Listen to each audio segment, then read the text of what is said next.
Ya está en vivo.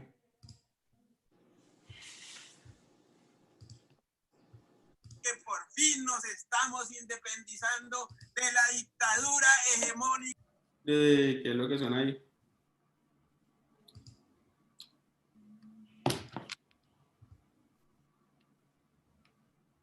Buenas noches, bienvenidos nuevamente al en vivo de Notiparaco. El anterior se nos cayó. Lamentamos con las personas que estaban conectadas, pero le damos de nuevo al tema que es el que ya estábamos manejando, ¿no? Cómo operan las bodegas uribistas y cuáles son los periodistas vendidos a la narcodictadura. Vamos, estábamos con Wally o retornamos de nuevo, ¿cómo lo quieren? Que Wally siga. Sí, Wally. que Wally siga, que va a la mitad. Pero me pareció importante lo que dijo Beto, entonces vamos con Wally, vamos con Beto y retornamos, dale. Listo. Bueno, yo les estaba hablando sobre los periodistas de los medios tradicionales que este año han optado por decir que las personas que estamos en el medio hablando de YouTube, a través de YouTube, de crítica política y de sátira política y de indignación ante la política, ahora resulta que nosotros somos unos periodistas disfrazados de activismo político, o más bien al revés, que somos unos activistas disfrazados de periodistas, cuando realmente los que han demostrado este año ser unos periodistas, unos activistas disfrazados de periodistas, son esos periodistas de los medios tradicionales, esos periodistas entre comillas, ¿no? Entonces, es increíble el descaro de este año de Vicky Ávila en los últimos 4 meses, cuántas columnas no ha sacado defendiendo a Uribe. En una incluso se posa por encima de la Corte Suprema de Justicia como magistrada de la Corte, diciendo que es que las pruebas, que ella leyó el documento y diciendo que es que no, que es que Uribe es inocente, que es que no hay prueba que demuestre, no hay prueba reina. Entonces ahora Vicky nos resultó pues juez de la República, nos resultó abogada y etcétera. Perito. Exactamente. Entonces, ahí es donde voy. ¿Quiénes son realmente los activistas disfrazados de periodistas? Pues sin duda estas personas que en vez de hacer unas columnas con un rigor y con una investigación de campo y con una investigación realmente elaborada sobre los hechos que están sucediendo, lo que optan es por dar una posición a la defensa del uribismo. Esos son los verdaderos activistas que están disfrazados de periodistas y que llevan muchísimo tiempo en lo mismo. Ahora bien, ¿qué pasa cuando salen estas columnas? Pues que la bodega uribista inmediatamente empieza una campaña completa por redes sociales, y no solamente es la campaña diciendo, bueno, Vicky Ávila es la verga y tiene razón. No solamente es eso, también perfilan, etiquetan y ponen hashtags tratándonos mal a nosotros, que estamos del otro lado, que estamos en contra de estas tácticas, estas dinámicas, calumniándonos, insultándonos, haciéndonos memes completamente groseros. Pues sí, todo esto completamente maquinado, porque uno dice, bueno, si de vez en cuando sale un meme diciendo Wally es una ballena, pues bueno, ya esto ya es histórico, sí, o sea, ya pasa. Pero que de un momento a otro, a las 10 de la mañana, 30 cuentas escriban exactamente lo mismo, y uno entra a los perfiles y lo que va a ver es que siguen a los mismos políticos de siempre, a los políticos uribistas, a Sofía Gaviria, por dar un nombre, porque a mí me pasó, etcétera, etcétera. Entonces, ese ataque sistemático es lo que demuestra que existen, y este ataque sistemático se vio evidenciado en una investigación de La Silla Vacía, que de hecho ganó el premio Simón Bolívar por esa investigación, en la que se tituló La bodega de Fico, donde Fico, a través de unas cuentas pagadas por la alcaldía de Medellín, utilizaba unos perfiles incluso de una señorita que estaba muerta, colocaba la cara de ella como si fuera una persona real y empezaba a atinar a favor de Duque, en contra de Petro, en contra de las personas que estaban en contra de todo lo que tiene que ver con la dinámica uribista y con los gobiernos uribistas, etcétera, etcétera, etcétera. Entonces, la prueba de que existen bodegas se dio con esta investigación. O sea, para mí no hay dudas de que estas cosas sí se dan, porque eso lo demostró completamente. La cantidad de hashtags, las personas que estaban hablando, los perfiles que siguen estas cuentas, las tendencias que son capaces de crear, etcétera, etcétera. Incluso hay un uribista que creo, no sé si era el mismo que se refería a Beto, pero hay un uribista que siempre se encamina por lo de las redes sociales, que un día dijo, es que no sé por qué mi hashtag no es tendencia todavía, y el de los petristas sí, voy a llamar a Twitter y lo voy a denunciar. O sea, cuando son personas que se han dedicado precisamente a hacer esas dinámicas de empezar con unos perfiles ya, incluso yo creo que muchos de ellos son bots, que ni siquiera son personas reales, sino que cogen 20 cuentas al tiempo y trinan exactamente lo mismo, porque yo lo he visto con estos ojitos que se han de comer los gusanos. Yo lo he visto, y pasa y sigue sucediendo. Entonces, ¿qué problema tiene esto? Yo creo que dentro de la centroizquierda y la izquierda también hay veces que nos reunimos, porque eso pasó alguna vez que yo me reuní con un grupo de WhatsApp, que estamos en las movilizaciones de izquierda, a apoyar el acercamiento de los diálogos de paz del ELN con el gobierno. Y uno dice, bueno, esto se encamina así, no sé qué, pero es que a nosotros no nos dieron un peso. El problema es que estas cuentas funcionan con plata de nuestros impuestos. Ese es el hijo de puta problema más, o sea, encima de cualquier cosa, la vaina es que esa plata que están usando para esta clase de tendencias de la bodega, digamos que yo no creo que todos los que están metidos en la bodega estén pagos, pero por lo menos los que lideran esas bodegas sí lo están, y el problema no es que estén pagos, es que están pagos con plata de nuestros impuestos. Entonces, ese es el lío, y yo creo que además de eso también es el ataque sistemático a unas ideas distintas que terminan no solamente atacando sin argumentos, sino con toda la agresión del mundo para poder ponernos por debajo y hacer que las personas traten de comerles cuento, tal y como pasó con la campaña del plebiscito por el no. Entonces, pues es una cosa terrible y es una cosa que ojalá la sigamos pues atacando, que dejen de atacarnos más bien, y pues que todo esto mejore en algún momento. Vamos con René y vamos con Beto. Bueno, yo tengo que decir que el periodismo colombiano representa los verdaderos intereses del país y es un periodismo limpio, transparente, y nosotros los periodistas de los canales oficiales no somos ningunos payasos ni estamos manipulados por ningún jefe del circo. Somos gente bien, somos gente linda que lucha.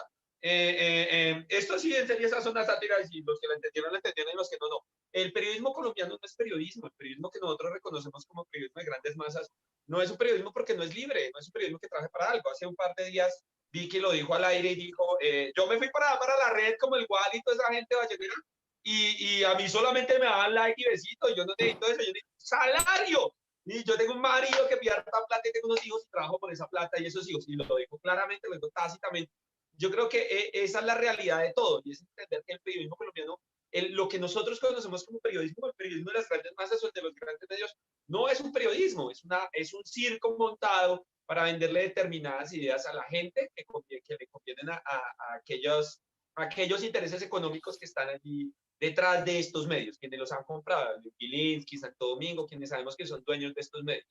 Lo que dice Wally es cierto. Lo que es hipócrita es el ejercicio de que se monten como periodistas cuando lo que son influenciadores políticos, y que su trabajo no es nuevo, es muy viejo.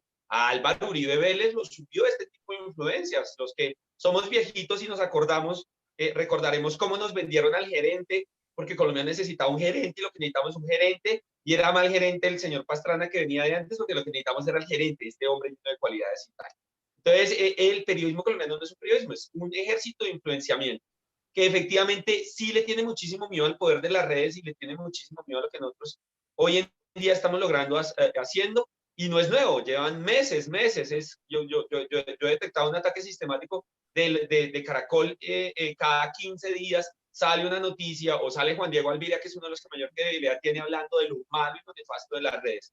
Y finalmente pues vimos el ataque que hubo directo desde RCN con los comerciales de televisión y de radio, en los cuales decían que ellos eran los únicos que decían la verdad, que el resto no eran fuentes verdaderas y que nadie estaba diciendo aquí la verdad, cuando pues sabemos que en gran medida RCN perdió su rating justamente porque el público mismo se dio cuenta que lo que expresaban no era información, sino una opinión. Tenemos a esos periodistas que nos atacan, y obviamente, como lo dijo Alejo, tenemos dos tipos de bodegas, que todo el mundo ya ha explicado ahorita.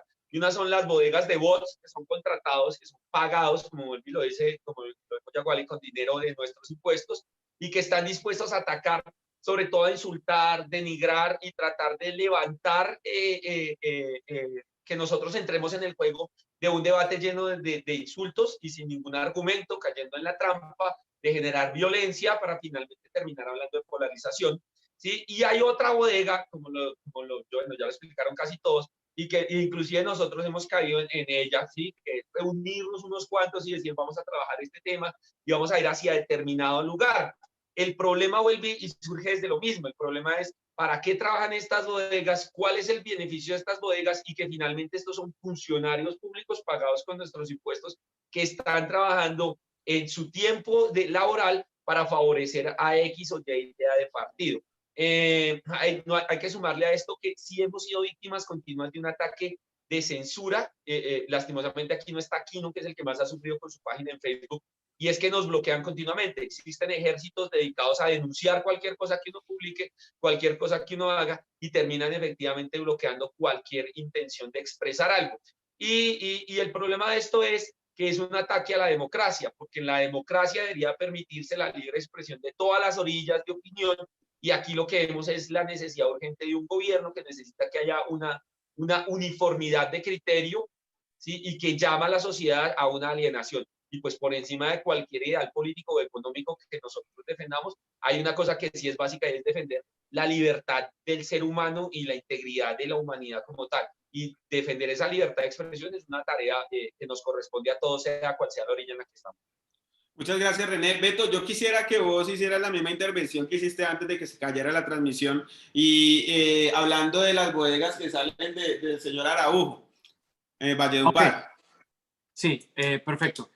Hay un dato, una fuente, digamos, me mostró el pantallazo, no lo revelo porque es un grupo selecto, entonces automáticamente pondría en evidencia. Igual cometo el error de decirlo, pero bueno, él sabe que por algo él me lo dijo y si me lo dijo fue porque quería que yo lo comunicara y básicamente eso es lo que estoy haciendo. El grupo es presidido por el señor Sergio Araujo, que es este señor amigo de Niñe Hernández, que es el mismo que aparece en las grabaciones de la Niñe Política hablando con el expresidente Álvaro Uribe Vélez referente a unos documentos que va a ir a destruir. Hubo una dicotomía ahí con una columna de Daniel Coronel, la cual pues es algo extraño, pero el señor aparece mencionado en la Niñe Política. El grupo pues aparece en tuiteros como Ania Bello, el propio Jerónimo Uribe, el hermano de Paloma Valencia, que es el cónsul en Miami. También tenemos al señor Andrés Fernando Portillo, que es un tuitero, de pronto el que se refería ahorita a Wally, también es el señor Jaime Arizabaleta, y una cuenta que se llama Dios y Patria. Como también está el señor Juan David Vélez, que es el representante a la Cámara por los colombianos en el exterior. Entonces aquí sí viene el problema, lo que decía Wally, que estos, por ejemplo, personajes como Sergio Araujo, que no es funcionario público, Ani Bello tampoco, ni siquiera el propio Jerónimo Uribe, tendrían, digamos, alguna tacha en crear un grupo de WhatsApp para generar alguna estrategia. Pero personas como Juan David Vélez, el propio hermano de Paloma Valencia, que funge como cónsul aquí en Miami, así como también la investigación a la cual hice alusión hace un momento, la investigación de la Liga contra el Silencio, que evidenció que también la señora Claudia Bustamante, que es la excandidata por el Centro Democrático al Senado, y que era una señora que simplemente era como la señora que paró a Martín Santos aquí en un mall de Miami a insultarlo. La señora no hacía más. Y la señora fue la que se paró con unas camionetas a insultar a un agente de la ONU, no sé si ustedes se acuerdan. Esa señora, por ese hecho, fue nombrada cónsul en Orlando. Y es increíble porque aquí ni siquiera se trata de hacer carrera diplomática, no. Lo van colocando a uno en el cargo que sea. El hermano de Paloma Valencia está acá solamente porque es hermano de Paloma Valencia. Y dentro de esos grupos de WhatsApp, como mencioné hace un rato, también está el señor Juan Pablo Vieri, que es el que precede ese grupo de WhatsApp según la investigación de la Liga contra el Silencio, que es el mismo exgerente de RCTV y que fue el que sacó del aire a Los Puros Criollos, que era un programa alternativo buenísimo de la televisión pública. También estaba el señor Víctor Muñoz, que en ese momento de la investigación era consejero presidencial para la innovación y transformación digital. Imagínense, o sea, era de las TIC, y con los recursos del Estado, pues es encargado de mover digamos, bodegas para atacar a la oposición.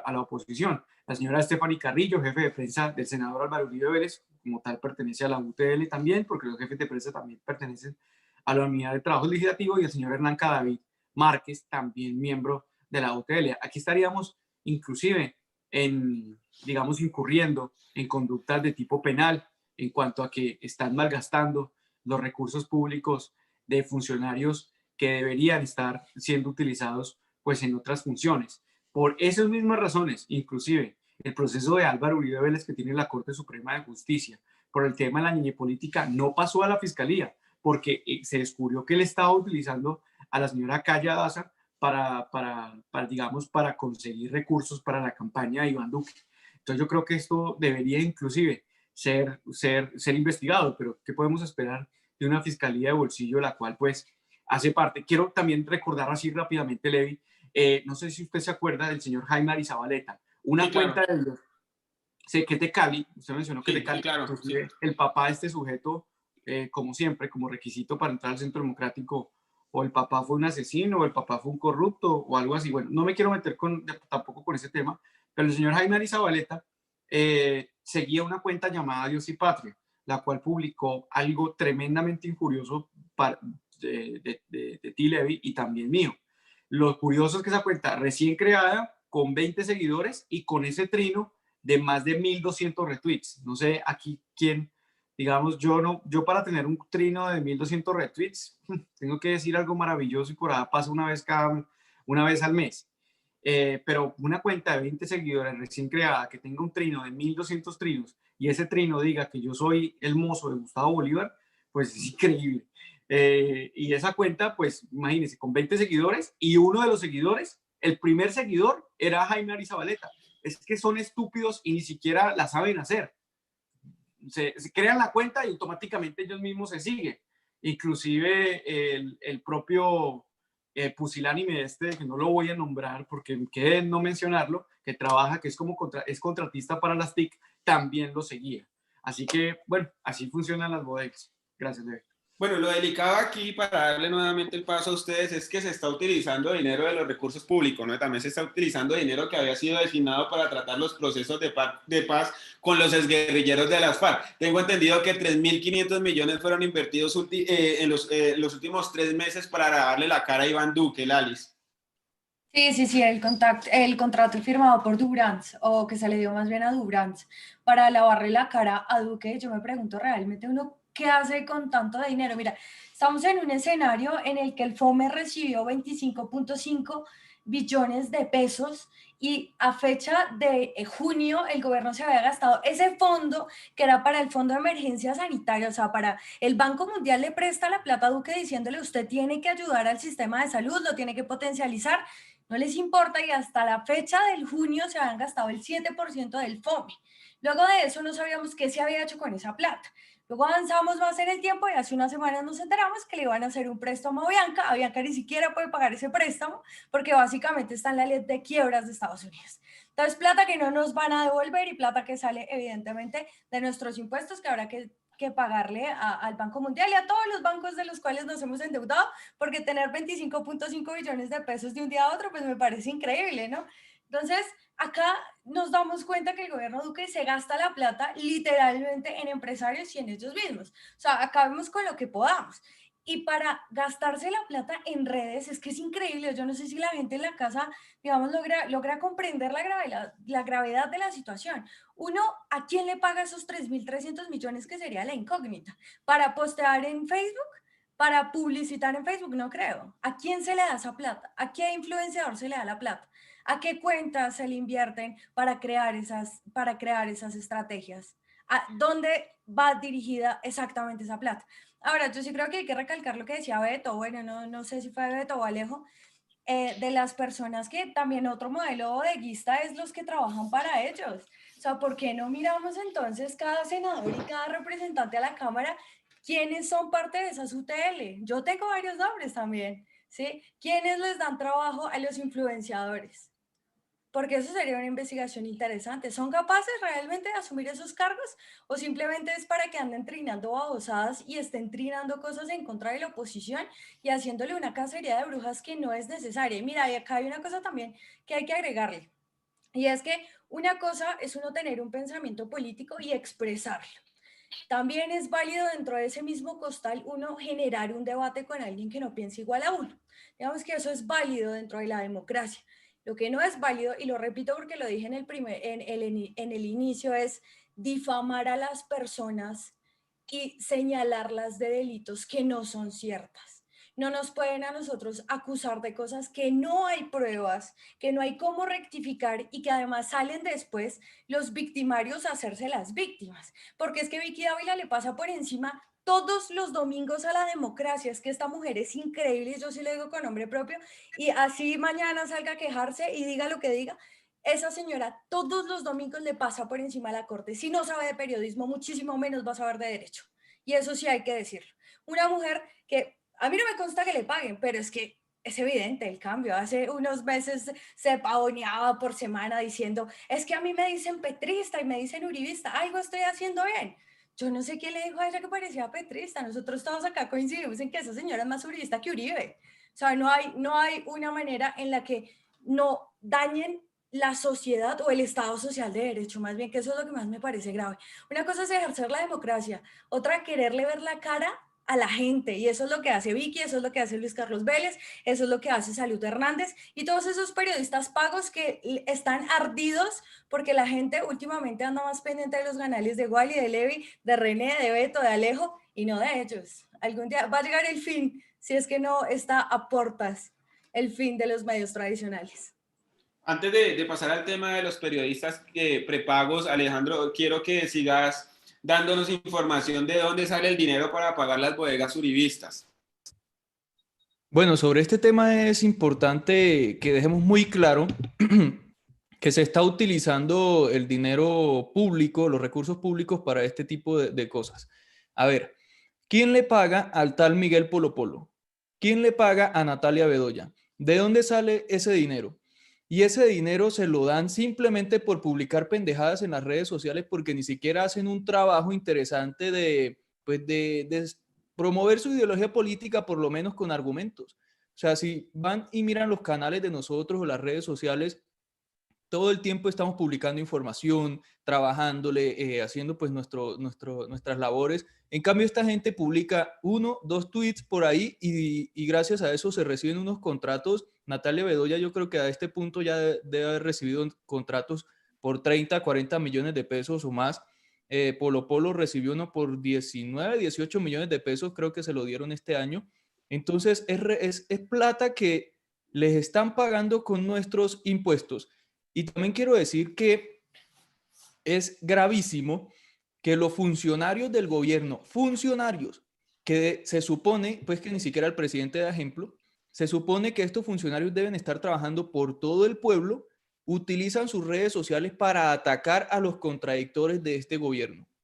Entonces, les estamos pagando para que en lugar de ejercer sus funciones, estén atacando a la gente en redes sociales y no opina a favor del gobierno. Es el caso del ministro candidato Carlos Holmes Trujillo.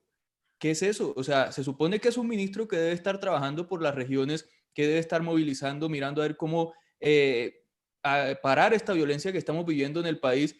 Y está publique tweets en contra de Gustavo Petro, en contra de las personas que vienen criticando al gobierno. Entonces, ¿para eso le pagamos a esta gente? Es importantísimo que eso lo tengamos en cuenta y recalcar que los funcionarios, por eso es el nombre que se les da, funcionarios públicos, deben trabajar para todo el pueblo, no para el sector político por el cual fueron elegidos. Entonces, pues eso es bastante grave, Levi. Wally.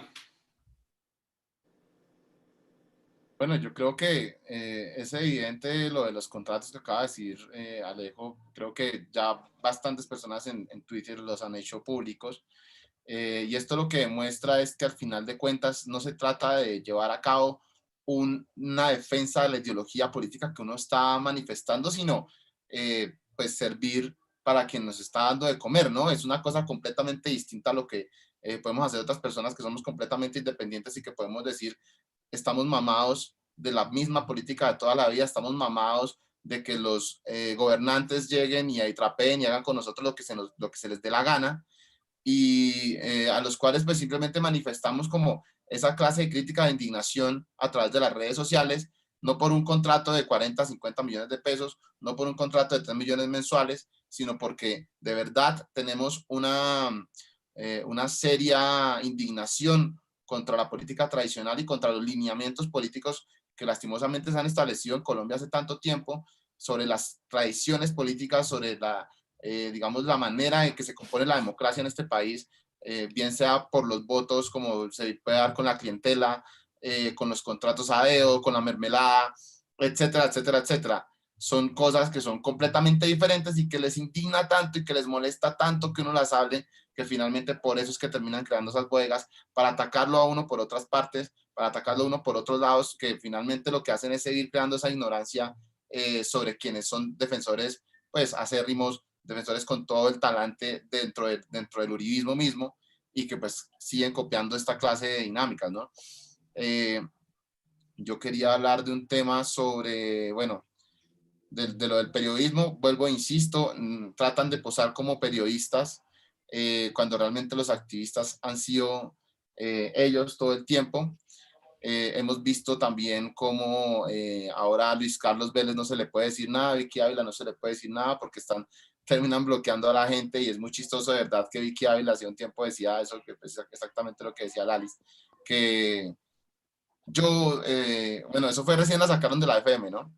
Entonces llegó y dijo, abrió un canal de YouTube como a los 4 meses y dijo, yo ya no me dejo llevar por las dinámicas porque los colombianos sabemos que los periodistas tradicionales están detrás de unos intereses de unas multinacionales y unos intereses económicos y políticos, y yo ya no estoy en eso, ¿no? Pero entonces regresa a la W como a los 5 meses y arranca de nuevo, luego entra a la revista Semana y arranca de nuevo con ese activismo, que además es un activismo que no es nuevo. Gran parte de la popularidad de Uribe tiene que ver mucho con el cuarto poder y con los medios tradicionales, porque estos medios no hacían sino darle alabanzas a Uribe, mostrándolo como el Salvador, mostrándolo como la persona de bien, mostrándolo como alguien completamente intachable. Vicky Ávila, me acuerdo que hacía chistes en La Cosa Política en RCN, jajajaja, sí, Uribe es lo máximo, no sé qué. Deberían la Corte Constitucional aprobar su tercera reelección. ¿Por qué tal senador no fue capaz de darle el voto? todo era risas y diversión, ¿no? Entonces, esto es de toda la vida, y afortunadamente existen las redes sociales para que nosotros podamos mostrar esa indignación, así les duela, así les moleste, así a Felipe Zuleta le parezca que nosotros no tenemos el nivel para hablar con ellos porque no somos de las mismas familias de siempre, con la columna espantosa de La Cloaca en El Espectador, que no somos iguales. Pues no, se equivoca, y en este momento la democratización de los medios de comunicación lo que ha demostrado es que podemos llegar a un gran público y podemos tratar de crear un nuevo criterio dentro de este país para más o menos empezar a cambiar las cosas, porque para cambiar las cosas tiene que haber un comienzo, y creo que este comienzo ha sido muy, muy importante. Bueno, muchas gracias, Wally. René, sigo con vos con el mismo tema. ¿Vos crees que se están sacando plata de los recursos públicos para pagar a las bodegas uribistas, y tenés prueba de eso también? Bueno, prueba no hay, así como una prueba tácita. Están los contratos, obviamente, están los 35.000 millones de pesos de los que se hablaron que debía. Y de darse cuenta, mire, la prueba más fehaciente en estos días de en dónde se va esa plata es abrir Semana.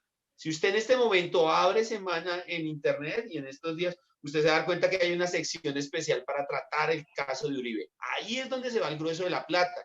El grueso de la plata se van los anunciantes. Vuelvo y digo, Vicky lo dijo en estos días, nosotros vendemos esta idea es porque por esta idea nos pagan. Y si por esa idea les pagan es porque detrás de esto están quienes anuncian, quienes se están quedando con esta gran tajada son efectivamente los anunciantes. Lo que acaba de decir Wally es cierto, la estrategia no es nueva, todo el tiempo. Mire, era tanta la vaina con Uribe que Uribe hacía parte hasta la sección de la farándula. Salía el presidente y bueno, salían sus hijos y salía su esposa. Entonces, sí están utilizando la plata del erario para impulsar la carrera del presidente, sí se está impulsando no solamente la plata del erario para impulsar la carrera del presidente actual, sino para defender al expresidente Uribe. Sí se utiliza esta plata, y no es y hay que hacer aquí hay que hacer bueno, no hay que hacer de abogado al diablo, pero todo el mundo está haciendo lo mismo.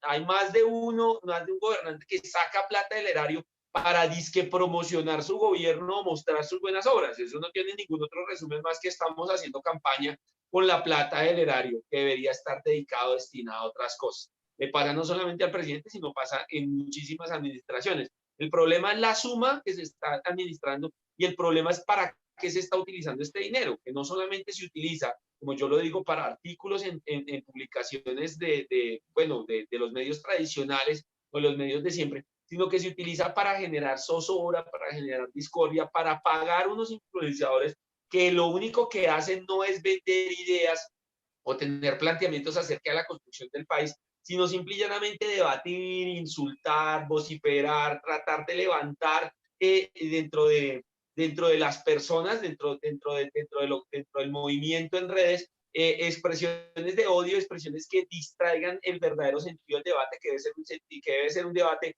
llamando a la justicia, a la construcción de sociedad, y sobre todo un debate económico. Si hablamos de un país del tercer mundo en el cual la gente lo que más debería preocuparle es el bolsillo y no si sube su ideología o su partido o la idea que a ellos más les gusta.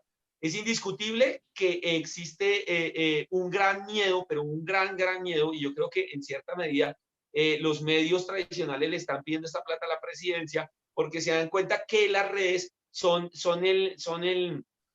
el rincón o son la trinchera desde la cual más duro se le está dando al gobierno y sobre todo desde la cual se delata mucho más, y que las generaciones actuales, el público entre 18 y 34 años, que es el rango de edad que todos tenemos, bueno, yo que soy más viejito, está entre los 40 también la gente que me llega, este público está transformando el país y tiene un gran poder de voto.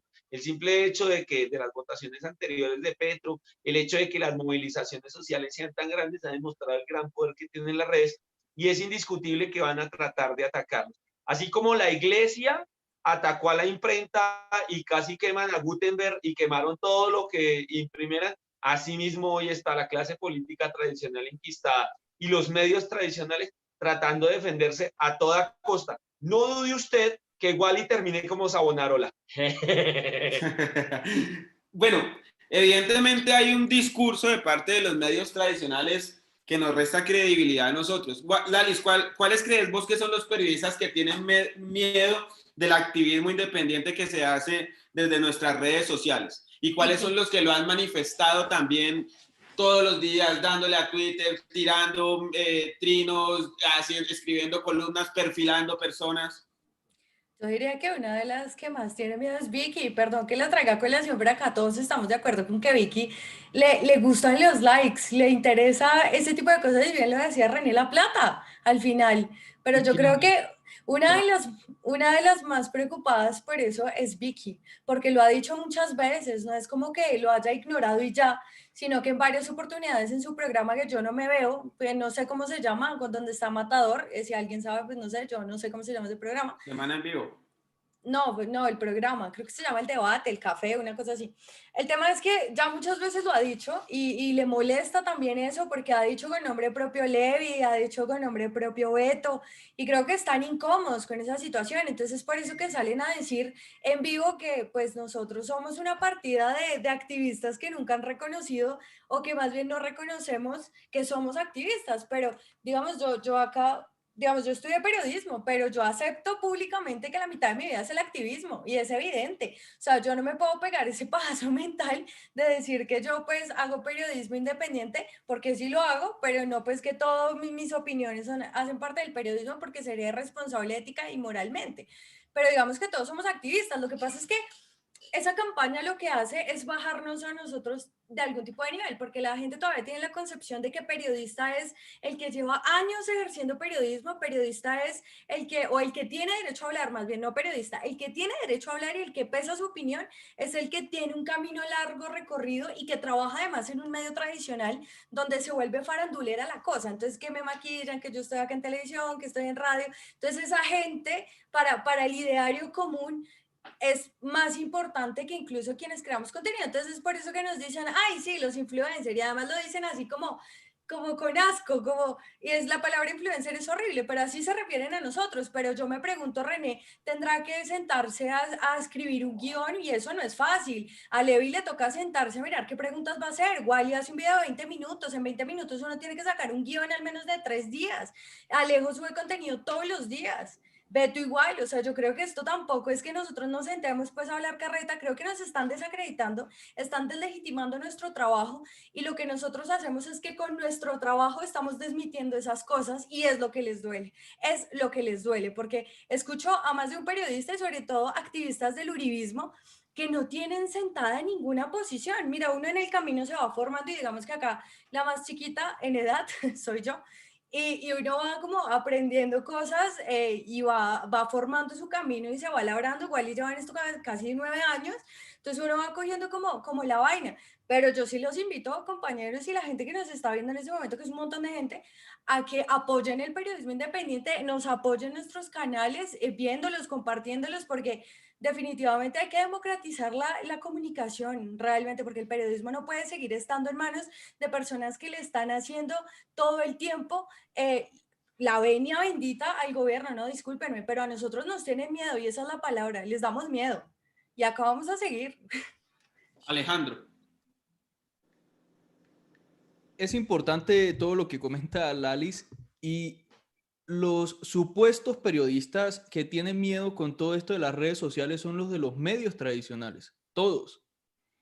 Luis Carlos Vélez, Salud Hernández, Vicky, reitero, ya ni me acuerdo porque yo ni veo esos medios, por ahí medio leo algunos para las notas que hago, pero todos esos supuestos periodistas son los que tienen miedo porque están viendo como una avalancha de democratización de la información que los está sacando de esa avalancha porque ellos tenían esa hegemonía de la información hace muchísimos años con la cual podían montar presidentes, senadores, manipulaban la información para poder mantener en el poder a determinadas personas, y es que se vio el cambio de paradigma de información de un momento para otro, porque era impensable que en un país como Colombia un candidato como Petro sacara más de 8 millones de votos, impensable que en mi municipio sacara 1.200 votos Petro, eso era increíble y sucedió, y eso es gracias a las redes sociales.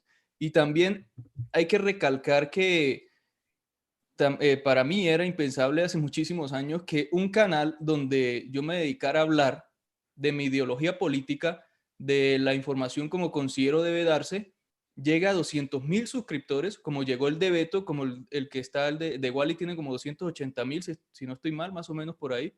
Entonces, imagínense, canales donde hablamos de este tipo de cosas en un país como Colombia con 200.000 suscriptores es impresionante. Yo todavía no me creo que estemos en ese punto y es porque la gente, gracias a a las redes sociales y este cambio en la entrega de información y en la democratización de la información, pues la gente está abriendo su pensamiento, está mirando más allá, no come entero, es más crítica, más racional ante la información que le entrega todo tipo de medios, hasta la información que nosotros les entregamos, porque siempre está el comentario que dice, bueno, Alejo, por acá no era el tema, era por acá, y ya la gente es muy racional.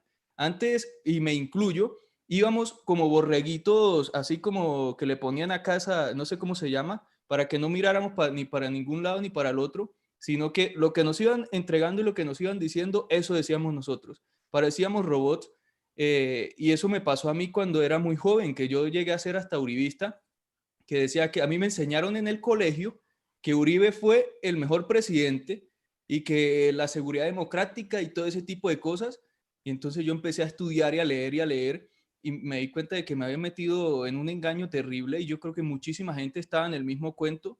Y ya con este tema, la democratización de la información gracias a las redes y a internet, pues la gente empezó a abrir ese tema político. Entonces es importantísimo y yo quiero agradecer acá, ya que estamos en el canal de Levi, a toda la gente que nos sigue y nos apoya, porque esto es impensable, vuelvo y reitero eso, nunca llegué a imaginar. Yo fui uno de los primeros que vio los videos de Wally cuando hacía videos sobre derecho, publicaba temas de derecho, y yo cuando eso estaba estudiando derecho, y empezó a hablar el tema político, y yo decía, pero en un país como Colombia, hablar sobre esto y que lo vea tanta gente, yo me quedaba pensando y decía, bueno, esto es un cambio de paradigma que estamos viendo. Entonces, gracias a todos los que nos apoyan y acá seguimos en la lucha.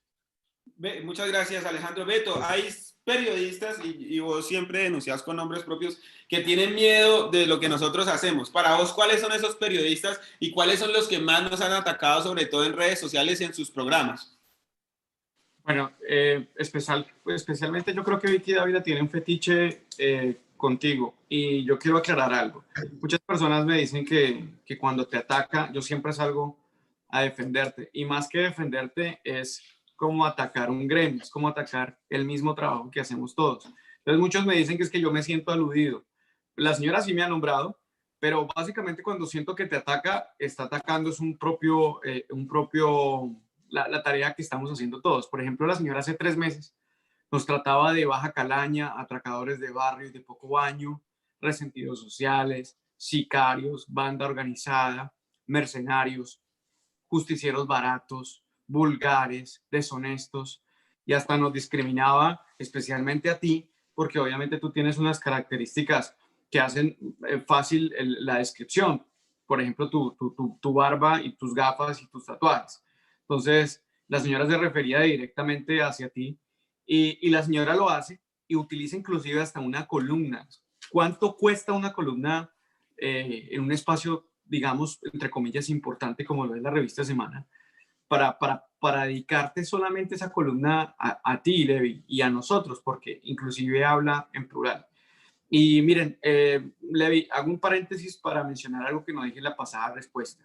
En el foro que denunció también La Silla Vacía, donde aparecieron unos juristas reunidos en el Hotel Hilton, aparecen dos nombres interesantes. Una periodista que se llama Soraya Yanini, que hace mucho tiempo fue periodista de RCN y hoy en día es periodista supuestamente independiente, pero que al mismo tiempo funge de defensora del uribismo. Y otro es el señor Nicolás Uribe. Y para allá va la respuesta, tiene que ver con la pregunta que tú me hiciste. El señor Nicolás Uribe fue representante de la Cámara y también fue miembro del panel que preside Néstor Morales. Y pues, ¿quién es Néstor Morales? Es el hermano es el cuñado del presidente de la República. Inclusive, él es esposo de la vicepresidenta de Relaciones Estratégicas de Avianca. Y lo más descarado es que utilice ese espacio para atacarnos a nosotros, inclusive de una manera, inclusive hasta peor de despectiva que lo hace Vicky. Por lo menos yo siento que Vicky nos ha dado una importancia, inclusive que ha dedicado hasta programas en la mañana a hablar de nosotros sin... Sí, te mencionó, ya recuerdo uno que Matador nos defendió, te nombró a ti, me nombró a mí, Alejo, pero Néstor Morales sí ha sido total, despectivo, pero eso es el poder que tienen los medios de comunicación. Se dan el lujo de tener inclusive hasta tachas, de tener hasta impedimentos morales y siguen siendo supuestamente esos faros de moral. Otro, por ejemplo, pues el señor Luis Carlos Vélez, que también es un personaje que lo único que es como digamos, proporcional lo que es el papá al fútbol, él es al periodismo. Lo vemos ridículamente ahí opinando sobre todo tipo de temas, por ejemplo, con el debate que pasó aquí en Estados Unidos y la verdad, pues es una vergüenza. Y nada, pues David, nosotros básicamente se meten con René, se meten con Wally, se meten con cualquiera de nosotros y pues yo, como dicen coloquialmente, yo voy a salir a revirar porque es el trabajo de todos. Nosotros no somos periodistas, sí somos activistas. Yo creo que básicamente ese es el punto. Ellos no reconocen que son activistas. Si ellos reconocieran abiertamente que son activistas, no existiese ningún problema. El activismo es la etapa previa que hay para la deliberancia política. Es el ideario antes de ser el ejecutador, que el ejecutador es como tal el político que ya está en la escena para cambiar las cosas. Que yo creo que también hago una crítica aparte. Hay muchos senadores de la República que se creen activistas. No saben aún que son senadores de la República, no saben aún que son ejecutadores. Pero ya, le dices mi respuesta. Muy bien, Beto, muchas gracias, Wally. Vos has denunciado constantemente que algunos periodistas te han bloqueado por el contenido que vos haces en tus redes sociales. ¿Cuáles son esos periodistas y cuáles te han atacado también?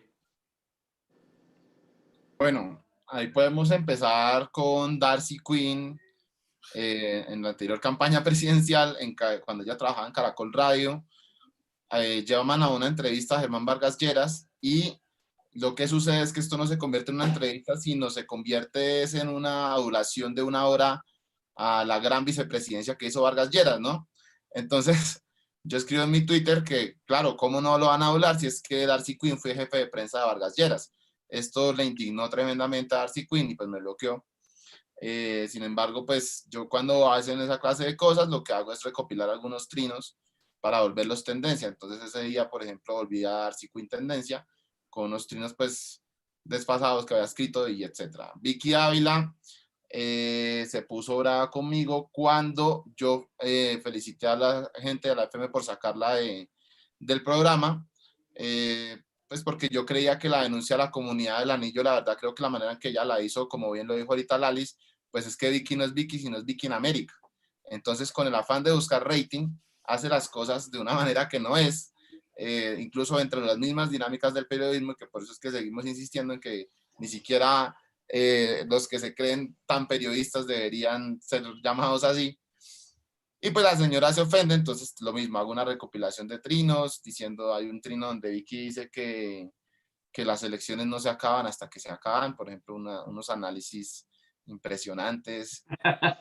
Entonces, como que yo digo, pues bueno, me voy a perder de esos tuitazos tan hermosos de Vicky Ávila, qué pesar. Y bueno, ya el siguiente es Luis Carlos Vélez, con lo de réplica. De hecho, en estos días lo volví a publicar. Yo hice un video en donde me burlaba mucho de él porque en un debate presidencial de hace 8 años, que fue completamente nefasto, que hay unas fotos incluso de los mismos candidatos como reclamándole como que no sea huevón, así no se hace un debate. Entonces yo salí a decirle, pues toca decirle réplica a Vélez, y el señor se puso bravo por esto y también me bloqueó. Y bueno, esas han sido como las cosas. Vicky Ávila me dijo que yo era un gordo infeliz.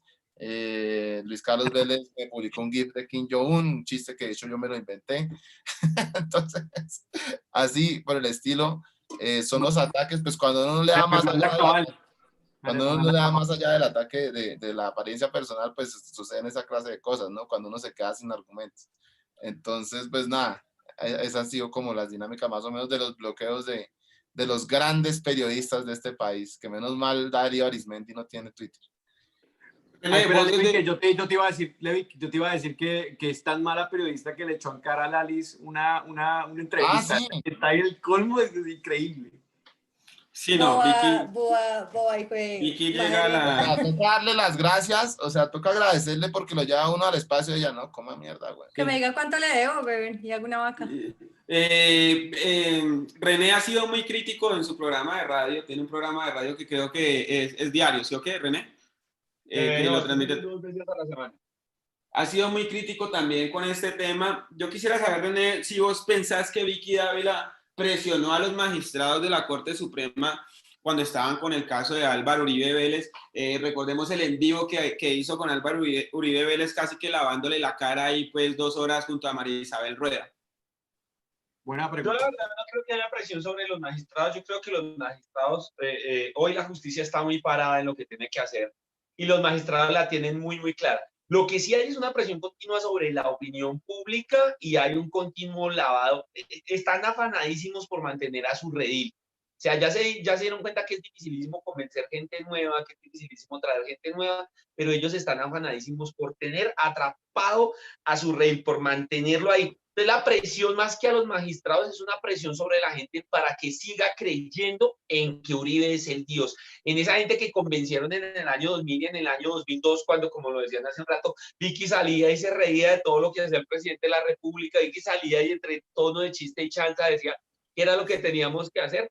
Hoy en día ya no pueden presionar a la justicia, ya no pueden presionar a las instituciones, porque se están quedando solos y entonces están tratando de presionar a la gente que siempre ha estado con ellos para que no los abandonen, para que no los dejen en ese carro, para que siga creyéndoles y para que siga comiéndoles entero. Y sobre todo están presionando a la opinión pública porque ya sabe que quien lo escucha, quien se le sienta a las 2 horas a escucharlo no son los magistrados, sino son la opinión pública, especialmente la opinión pública que le cree. Están presionándola para que siga creyendo en lo que hace Álvaro Uribe. Una estrategia muy parecida vimos al final de la Segunda Guerra Mundial a través de la radio Berlín, en lo que se le decía al pueblo alemán. Fue tanto el convencimiento que la gente en Alemania terminó mandando a sus niños de 12 y 13 años a la guerra, y uno se da cuenta en las fotos de los últimos días en la guerra, en Berlín y en las ciudades alrededor de Berlín, en los pequeños municipios, los pequeños poblados alrededor de Berlín, que la guerra la hacen las niñas porque sus padres lo mandan. Y eso se logra a través de la propaganda, a través del convencimiento de las personas que ya tienes adoctrinada. No las sueltas hasta el final, hasta morir, hasta que no apaguen la radio, no los van a soltar. Entonces creo que el ejercicio de que ya más que una presión a los magistrados, es una presión a la opinión pública y a esa opinión pública que les cree para que repita una y otra vez. Beto, que vive en Miami, sabe cómo el uribista de Miami repite las fórmulas de memoria una y otra y otra y otra vez, y lo que le dicen es palabra de Dios, y el hombre es inocente, es justo y pobrecito, y vuelve y lo dice una y otra vez. Creo que los magistrados han sido muy independientes, y clara muestra de ello es como mandan unas cosas para la fiscalía, pero deciden que el caso en el cual Uribe sí utilizó su poder como senador y sí utilizó, digamos, en este caso, a la señora Calla para lograr sus objetivos, sí sigue siendo parte de la Corte. Diga lo que diga Vicky y lo que se le dé la gana.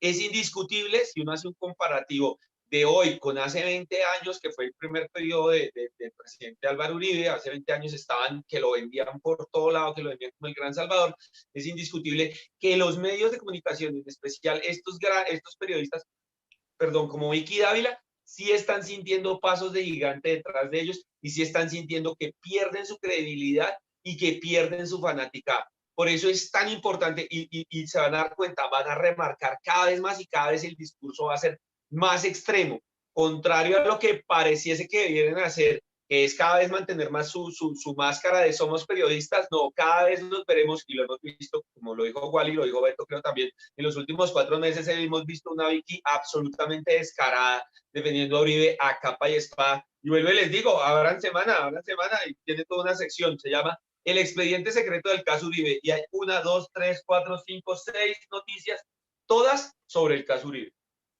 Muy bien, gracias, René. Lo que yo sí quisiera preguntarles a ustedes es algo que yo creo que desde hace rato me llama mucho la atención, y es el trabajo que viene haciendo Luis Carlos Vélez, que es un poco más silencioso que el de Vicky Dávila, ¿no? Pero Luis Carlos Vélez lanza trinos, dice cosas, da opiniones personales que se alejan mucho de su papel de periodista. ¿Ustedes creen que lo que hace Luis Carlos Vélez es serio desde la FM? ¿Lalis? No, por supuesto que no. O sea, creo que todos ya coincidimos en que los medios tradicionales tienen una manera de actuar, y pues obviamente sus empleados, que en este caso sería Luis Carlos Vélez, Vicky Dávila, bueno, todos los periodistas.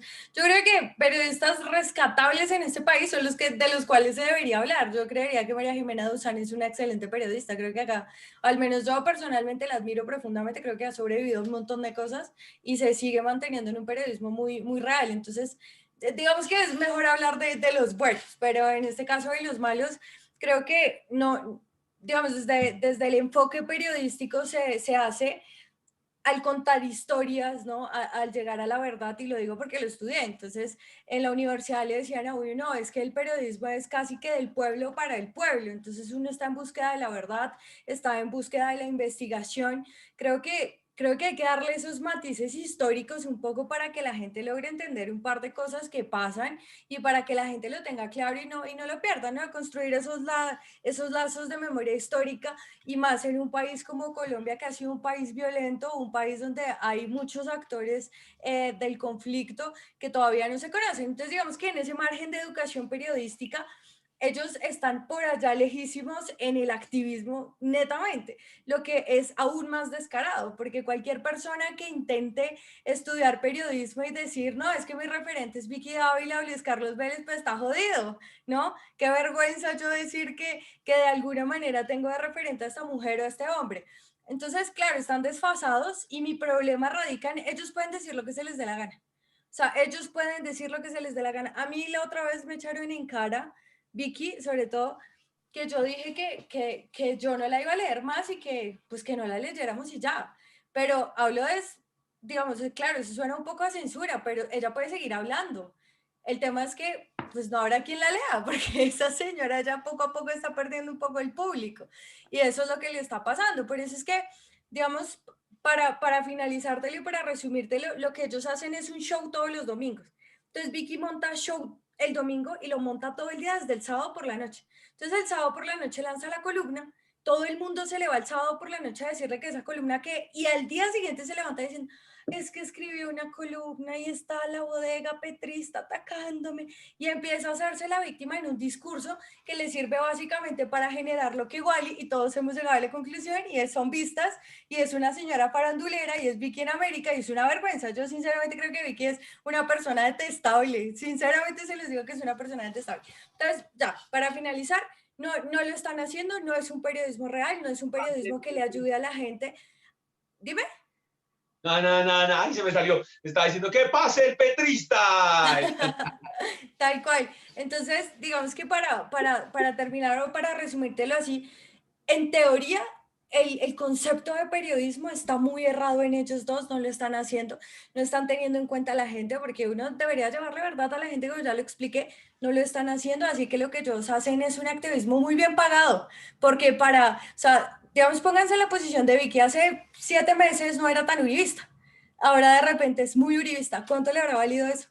Porque de repente echarse a medio país, casi el 80% de un país, encima, en redes sociales, gratis, nadie, ni por convicción.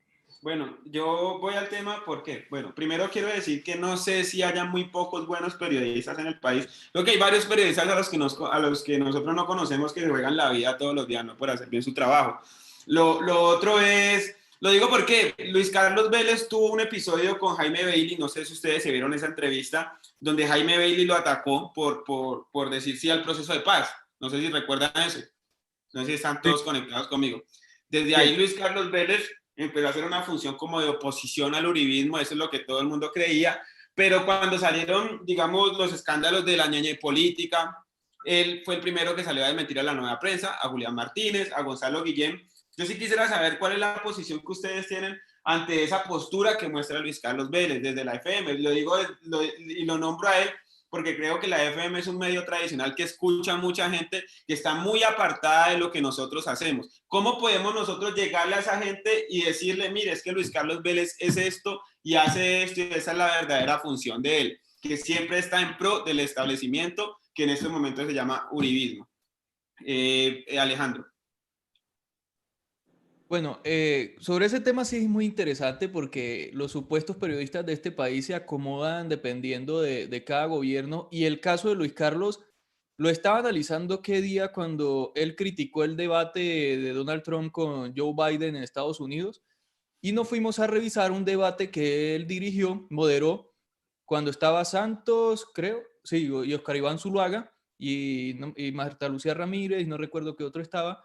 El señor lo estaba manejando como se le diera la gana, le quitaba el tiempo a unos, le quitaba el tiempo a Oscar Iván Zuluaga, que se emberracó ese señor ahí. Entonces, ahí estaba pues como trabajando para Santos, me imagino, no sé, ese señor para qué trabajará para, dependiendo del gobierno, reitero. Y ahora pues sí se las da de super uribista y ha criticado a los que hacemos activismo en las redes sociales intentando censurarnos.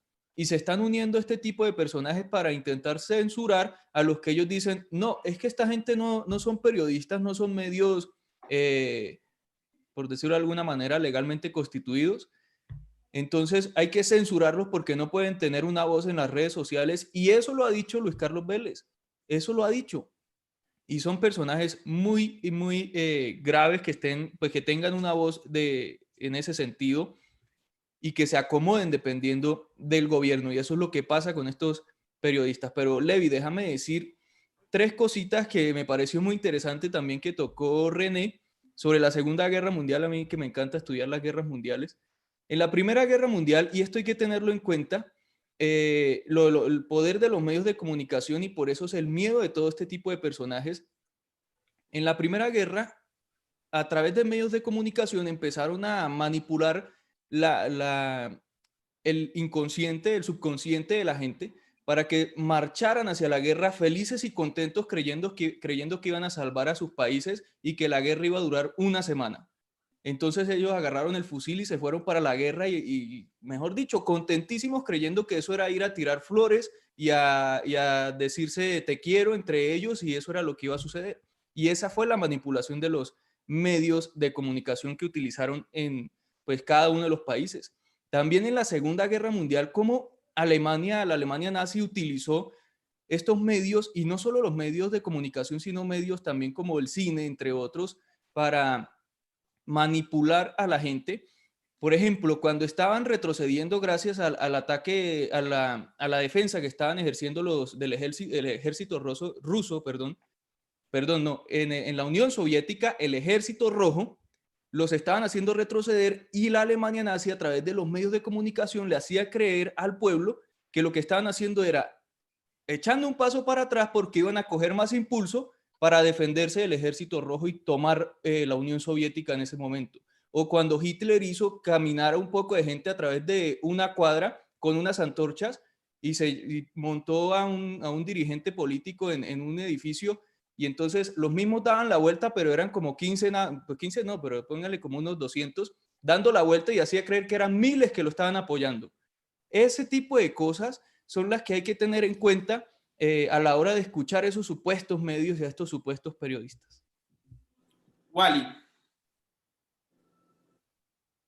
No, pues acá hay que estar de acuerdo en que a través de los medios de comunicación y con esos periodistas se ha plasmado toda la corruptela que existe. Yo me acuerdo de Enrique Peñalosa hace 3 años en una conferencia de prensa después de que sucedió la manifestación frente a la ETV para que el infeliz este no la vendiera, salió a decir precisamente esto. Entonces, como llegaron las críticas a través de redes sociales, él dijo, es que antes los medios, digamos que decían mentiras, pero no decían mentiras de esta manera, así, de esa manera descarada, lo dijo en una rueda de prensa. Entonces, ¿cuál es la conclusión de eso? Los medios antes se podían vender y nadie les hacía control. O sea, ¿cómo sería de distinto el país si hace mucho tiempo hubiera existido toda esta clase de dinámicas? Es muy cierto lo que dice Alejo Vergel. Un programa como el de Wally Opina, como el de Ley, como el de todos los que estamos acá, sería impensable hace 20 años, porque empezando, así como la política es rosquera, la televisión y la radio también son muy rosqueras. Entonces, poder hacer más o menos algo que pudiera llegar a alguna cantidad de personas era una cosa, pues, sacada de los cabellos, ¿sí? Entonces, como en esa época tampoco se le hacía control a esa clase de cosas, pongámosle Transmilenio. ¿Qué hubiera sido de Transmilenio si existieran las redes sociales en esa época? Nadie le hacía control a Peñalosa, muy poquitas personas, entre esas Germán Navas Talero, estaba incluso Moreno de Caro, que pues, después fue fuertemente criticado por otras cosas, pero habían muy poquitas personas que le hacían un control a todo lo que tenía que ver con el tema de Transmilenio, una plata que fue recogida dentro de la alcaldía de este señor Castro y dentro de la presidencia de Andrés Pastrana con la de Ernesto Samper, plata que pues obviamente tenemos que seguir pagando todos los colombianos, bueno, los bogotanos realmente, pero que es plata que estaba destinada para el metro de Bogotá. Y este señor resulta haciendo una cosa completamente diferente, sacada de los caballos, que porque era más barato y porque se hacía en menos tiempo, como también nos vendió el cuento del metro elevado. Al metro elevado se le hizo un poco más de presión, pero igual pues hasta el momento hemos fracasado en el intento porque pues llegó Claudia López al poder. Pero por otra parte, si en esa época hubiera estado el poder de las redes sociales para hacer esas críticas, serían las dinámicas muy diferentes, como las vemos ahora, hoy en día, que también no es que sea, digamos que la totalidad, porque lo que dice Levi también es verdad. ¿Cómo hacemos para llegarle a ese público que todos los días se levanta, como mi mamá, por ejemplo, que es fiel oyente de Caracol Radio toda su vida, incluso se tuvo que soportar al infeliz ese de Francisco Santos cuando estuvo, Francisco Santos, Pacho ella Santos. estaba en la cadena, ella escucha RCN Radio, ella escuchaba a Juan Gozaín y después llegó este señor de Francisco Santos y así igual sigue escuchándola. Y así hay un montón de colombianos, o sea, la gente que se levanta a sus trabajos y se va en un taxi y va escuchando la emisora y entonces empiezan Néstor Morales a decir, bueno, estamos cansados ya de los vándalos, porque no sé qué. Eso es terrible. ¿Cómo hacemos para llegar a esa clase de personas? Es una muy buena pregunta. Yo creo que a través de estas nuevas experiencias de comunicación se puede ir logrando poco a poco con las nuevas generaciones, pues porque ya es muy difícil llegar a los que están acostumbrados a otro medio de comunicación. Dime. No, Levi, iba a completar un pedazo de lo que estaba diciendo Wally, es que el país también afronta un problema y es el tema de la conectividad. Entonces, aquellas regiones a las que evidentemente no llegan las redes sociales es porque no hay conectividad, porque el gobierno tampoco le interesa que la gente se informe, porque en realidad las redes sociales y toda esta dinámica de las nuevas tecnologías ha hecho que nos conectemos, que nos interesemos, que estemos un poco más pendientes, el que quiere investigar, investiga, el que no, pues lo deja ahí, pero digamos que todo el tiempo estamos llenos de información, cosa que no pasa en los territorios. Entonces, por eso es muy jodido decirle a uno al abuelito que Uribe es fue mala persona, porque el abuelo toda la vida escuchó Caracol Radio, todos los días escucha RCN Radio, entonces creo que hay que hacer unas apuestas a nivel nacional frente a cómo nosotros, porque esto es responsabilidad también de nosotros, todos nosotros los que estamos acá y la gente está en el chat también, cómo hacemos para llegar a esos territorios, cómo empezamos a analizar procesos de pedagogía en territorios, cómo entonces miramos el tema de las emisoras, las comunitarias, bueno, en fin, creo que ahí lo dejo en el aire para que luego lo pensemos, puede ser. Y completando ya lo que acaba de decir Lalis, eso es muy cierto, y a pesar de, ahora se quiere montar el voto electoral cuando aquí en Colombia no se respeta ni siquiera, o sea, en este momento Colombia tiene que avanzar en la cuestión electoral, así como para hacer un paréntesis acá corto. Para pasar o sea, prácticamente nosotros estamos votando con piedritas comparado con otros sistemas en el mundo, ¿no? Pero la vaina aquí es las garantías, porque es que si uno no tuvo las garantías ni siquiera en el papel, ¿qué le garantiza a uno? Primero, los problemas de conectividad que está diciendo Laris en las regiones a la hora de votar y a la hora de tener un voto electrónico, un voto digital, por ejemplo. O las personas que van a hacer las garantías de esta clase de votaciones, porque ya hemos visto que acá llegan encargados internacionales a hacer la veeduría, pero pues tampoco nos ha funcionado muy bien porque igual los votos se siguen comprando. Entonces, ahí lo dejo como en el aire también, como dijo Lalis, pero sí es cierto, en Colombia hay muchas regiones muy apartadas en donde la gente prácticamente se comunica a 2 horas en una tienda para poder enviarle un mensaje por WhatsApp a una tía que está en otro lado y vuelve al otro día a ver qué le respondió y así está en muchas partes del país. Perdón, insisto con el tema. Apartado de región no significa que quede re lejos a 18 o 20 horas. Aquí nomás, allí en Samacá nomás, ¿no? A 20 minutos de la capital del departamento, yo creo que a 1 hora de Bogotá, ya hay lugares en donde no hay acceso para nada a la tecnología. Digamos que para que aterricemos eso no es tan lejos, es aquí nomás. Bueno, René, sigo con el tema de Luis Carlos Vélez contigo. ¿Por qué? Porque evidentemente hay una caída de rating de RCN, pero se sigue manteniendo el mismo discurso, lo que quiere decir que hay una inyección de dinero bastante grande para sostener lo que vos decías ahora, para sostener a esa gente que sigue creyendo en el uribismo y en Álvaro Uribe Vélez. ¿Cuál es el libreto que siguen personas como Luis Carlos Vélez, la agenda política de la FM? ¿Y cómo se puede combatir a estos medios tradicionales que son conocidos también como oligopolios mediáticos? Bueno, básicamente yo creo que fue Alejo el que lo dijo ahorita. Luis Carlos Vélez es todo un camaleón, ¿sí? Él está en el color que necesita estar y está en el discurso que necesita estar. Luis Carlos Vélez maneja un discurso del miedo. Todo lo que vende es miedo. Todo el tiempo está hablando del vandalismo, todo el tiempo está hablando de la llegada del comunismo, todo el tiempo está hablando de la llegada del castrochavismo, todo el tiempo está vendiendo este discurso del miedo acompañado de un discurso moral que siempre han utilizado gracias a que nuestro pueblo es muy católico y muy cristiano, y el catolicismo y la culpa juegan muchísimo con la moral de las personas, con los criterios morales de tales personas.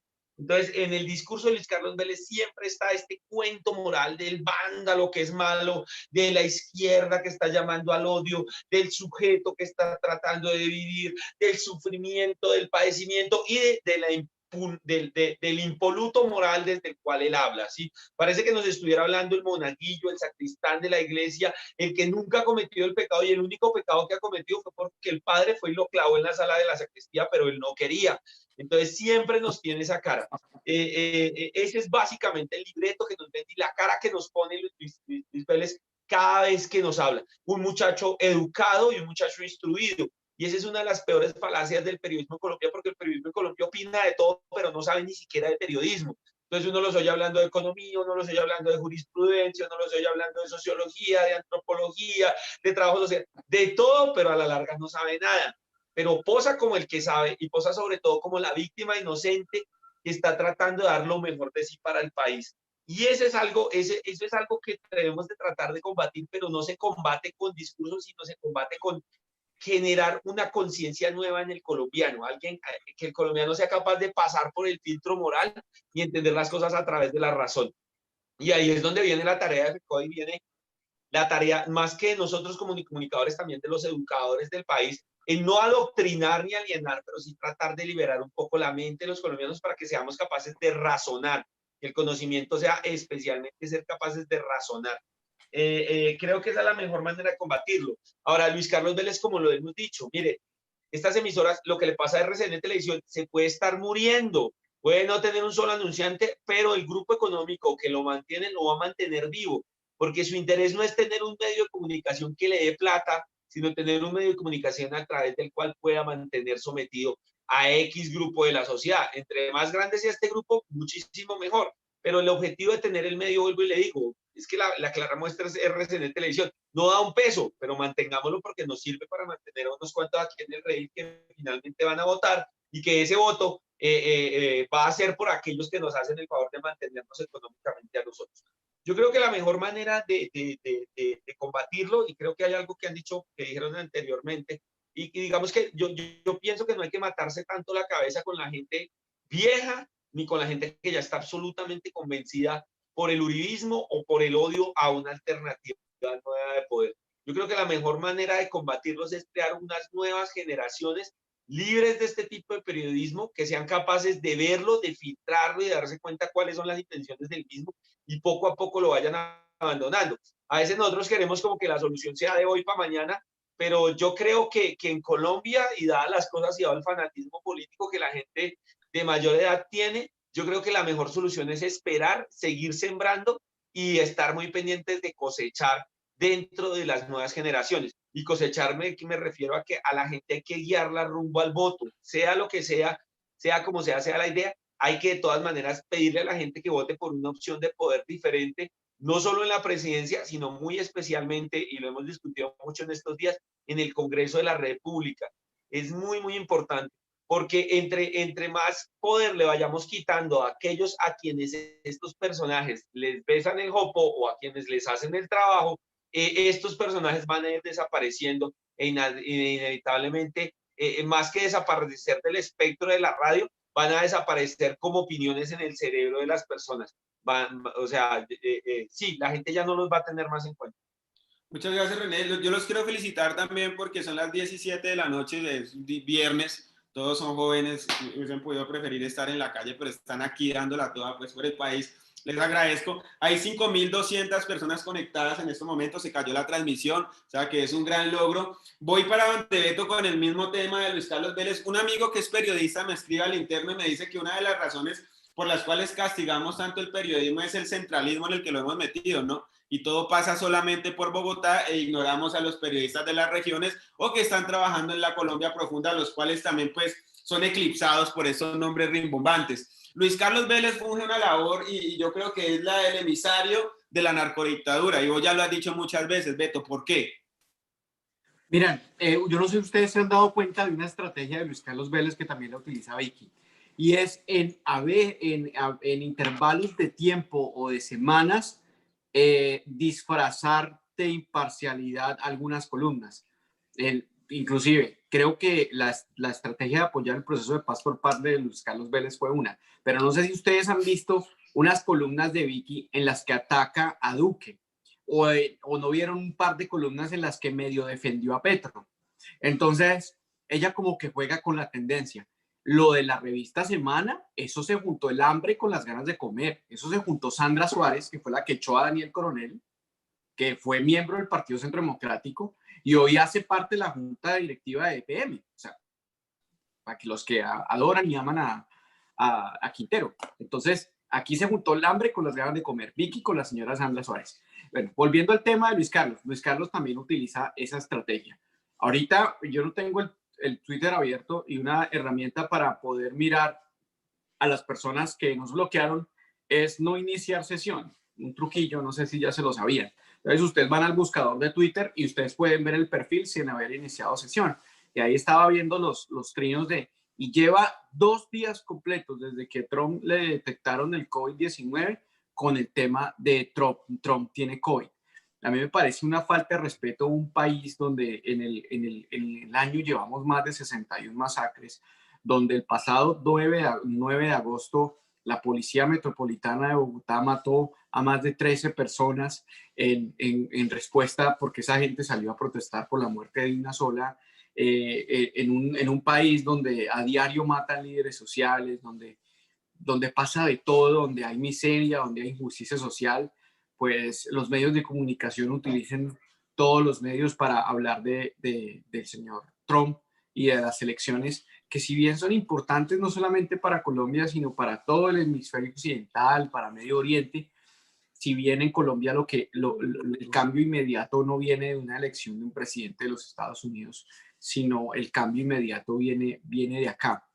Sí sería importante, pues Levi, sobre todo a resaltar la memoria, perdón, la memoria no, resaltar la tarea que hacen algunos periodistas. Me acordé de esa frase de Daniel Coronel en su libro que dice que pues, ser periodista investigativo es cargar con una lápida. Entonces por eso me confundí con el término memoria. Pero realmente sí sería bueno que resaltáramos la tarea de algunos periodistas, Julián Martínez, Gonzalo Guillén, una periodista importante que tú trajiste de La Guajira que amenazaron, Levi, y que... Katia Salem Ospino. Katia Ospino, el señor Nacho, propiamente Daniel Coronel. El problema es cuando son buenos periodistas y se meten a dar opiniones políticas, entonces ahí se dañan. Creo que el buen periodista es aquel que trata de estar por fuera de esos márgenes de opiniones políticas que conlleven, digamos, a que una masa de personas que lo siguen, pues se inclinen y genere también el rechazo de otra masa. Julián Martínez ha explicado claramente que eso es inherente al ser humano, la opinión política, y que nadie le puede negar su derecho.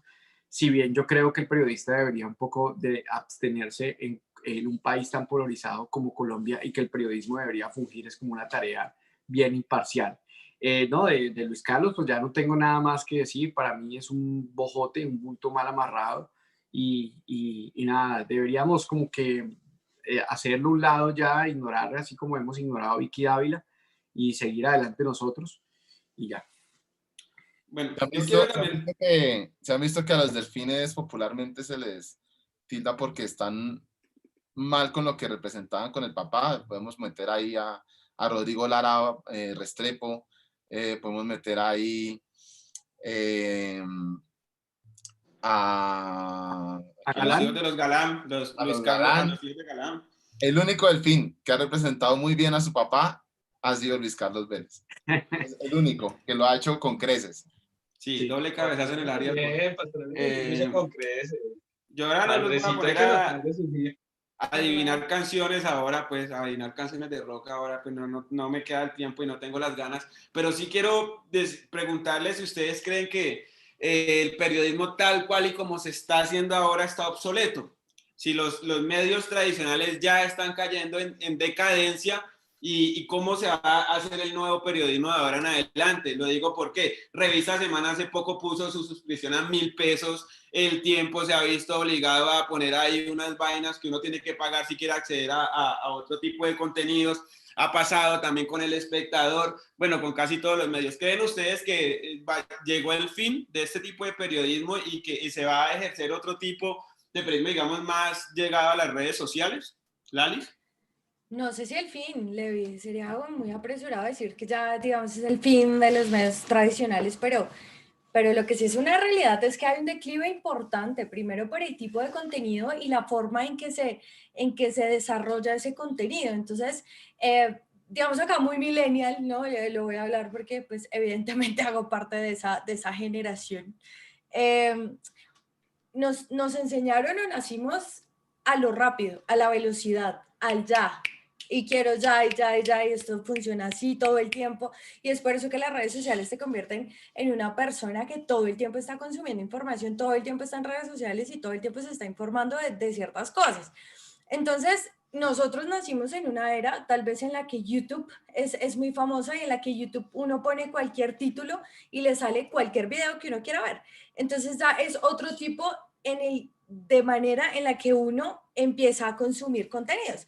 Les pongo un ejemplo, yo no consumo novelas, por ejemplo. Yo no me siento a las 7 de la noche a ver el noticiero de Caracol y me quedo viendo a las 8:30 la novela que está ahorita o a las 10 otra novela. O sea, eso no pasa. Uno mantiene todo el tiempo en internet. Entonces creo que están un poco dormidos, pero más allá del avance tecnológico, ¿no? Que es por eso que hacen Semana Digital, por ejemplo. Por eso es que hacen todos estos contenidos en vivo, ¿no? Que no le están pasando por ningún canal, lo pasan por Facebook. Todo el tiempo con Vicky Dávila y todo esto y pues con los demás periodistas. Entonces sí creo que hay un declive primero tecnológico porque está avanzando el tema de la tecnología. Y número dos es porque la gente está perdiendo credibilidad. que eso es a lo que nos convoca hoy este debate o este foro, y es básicamente que la gente no le está comiendo cuento a los medios tradicionales y está dejando un poco de lado esa realidad. Es porque mira el escenario en el que nos encontramos ahorita, y creo que René en un foro que tuvimos hace poco también lo decía, y es que el gobierno de Duque, o digamos ya ahorita en la realidad, no solo se andan metiendo con los mamertos, por ejemplo, ya no se está metiendo el gobierno de Duque con los maestros, que todo el tiempo lo hacen, sino que ahora, gracias a la pandemia, se metieron en otros terrenos en los que en esos terrenos habitaba gente que no se metía en las realidades políticas del país porque tal vez no le tocaban. Entonces, cuando ya nos dimos cuenta del tema de las pymes, por ejemplo, dejar solas a las pymes, cuántas personas no pertenecen su trabajo. Entonces, digamos que la gente empieza desde su casa a tener como una reacción, odio a ese tipo de información que brindan un poco parcializada porque no están siendo garantes de derechos, porque no están reflejando realmente lo que la gente siente, lo que la gente necesita saber y cómo está funcionando. Entonces, digamos que ese descontento ha hecho que la gente se deslegitime de eso. Mira, la revista Semana lo puso a 1.000 pesos y yo no sé, alguien si lo compró, por ejemplo, en la época esta de Win que puso el fútbol profesional colombiano, el mejor fútbol del mundo, fútbol profesional colombiano, a 30.000 pesos. Eso es groserísimo y nadie les pagó esa vaina. Luego llegó la pandemia y pues se quedaron en bancarrota. Pero digamos que ese es el ejemplo. La gente ya no paga por ese tipo de contenido. La gente prefiere pagar una suscripción en alguna otra plataforma, por ejemplo, apoyar contenidos. La gente prefiere eso 1.000 veces o pagar una suscripción en plataformas como Twitch, pero la gente ya no copia eso. O sea, la gente primero porque ellos mismos lo han ocasionado, y segundo porque avanza de otra manera. O sea, el mundo está avanzando de otra manera y creo que se están quedando un poco estancados, y es justamente por eso es que nacen nuestros canales. Ahorita decía Alejo, es que yo no puedo creer que estemos en 200.000. Oye, por Dios, deja de humillarnos. Hay quienes todavía vamos en 100.000, Alejo. O sea, te felicito a Levi y a Wiley, pero hay quienes todavía no hemos llegado a eso, pero me siento orgullosa de los 100.000 y de los 90.000 que creo que tiene Beto. Entonces, eso hace que nosotros estemos en la posición en la que estemos, y no quiero que me malinterpreten esto en creer que nosotros somos superiores, no, sino que estamos consolidando un nuevo formato en el que todo el mundo se vincula, porque nosotros no estamos en una posición de poder, nosotros no estamos ejerciendo ningún tipo de poder de que la gente diga, claro, los superdioses, no, nosotros estamos llamando a que todo el mundo haga nuestro ejercicio, que la gente se cuestione, si la gente mañana quiere subir un video, que lo suba, y esa es la realidad en la que estamos parados ahorita, y es por eso el éxito de canales como los de nosotros. Vamos con Alejandro. La misma pregunta que le hice a Lalis, no sé si ya la olvidaste o la retomaré. Hay que tener en cuenta que nosotros somos ciudadanos del común. O sea, si se pueden analizar quiénes somos cada uno de nosotros, venimos de familias de pueblo, de campesinas, mejor dicho, mi papá ha cultivado el campo toda su vida. Entonces, nosotros somos del pueblo, y por eso yo creo que la gente está ahí con nosotros, porque tienen en nosotros una voz que no le dan esos medios tradicionales, que solo asumen la voz de los gobiernos de turno, de los superpoderosos, que no hablan en favor del pueblo o por los intereses del pueblo. Ahorita leía un comentario de alguien en el canal de aquí en el en vivo, que decía, ojo, están haciendo mal el análisis. Hay dos Colombias. Una Colombia que es la que muestran los medios, que son como que la burbuja esa que viven en Bogotá muchísima gente, y otra Colombia que quiere llegar a ser como esa que muestran los medios, que es la Colombia profunda. Yo digo que no es que la gente quiera llegar a ser como muestra ese tipo de medios, sino que sí hay dos Colombias. Hay dos Colombias. Una que está ahí en Bogotá y otra que está en las regiones, que es a la cual nadie le presta atención, por lo menos con estos políticos y estos medios. Es que, a ver, hagamos un análisis sobre el tema de los medios y por qué la revista Semana llega a cobrar 1.000 pesos por su edición, por utilizar sus servicios digitales. En Estados Unidos está The Washington Post, también está The New York Times, que han generado unas estrategias económicas bastante interesantes y que han sido exitosas. ¿Y por qué? Porque son medios que han trabajado la credibilidad, hacen investigaciones serias y no trabajan, no emiten sus discursos vendidos a un gobierno. Ejemplo, ¿quién fue el que reveló el tema de los impuestos de Donald Trump? Pues el de New York Times, en una investigación muy interesante que llamó la atención de todo el mundo.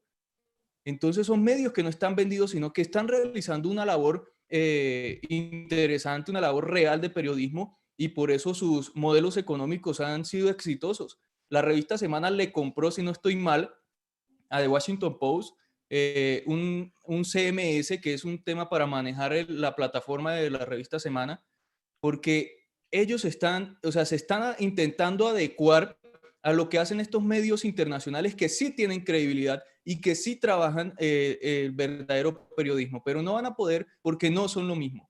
De pronto Semana va a hacer lo que dijo Gilinski del nuevo Fox News colombiano. Eso sí lo pueden llegar a hacer, porque eso es una basura. Ese Fox News es lo peor que tiene Estados Unidos en noticieros y en medios. Entonces allá sí pueden llegar, pero hacer medios como The New York Times o Washington Post no lo van a lograr.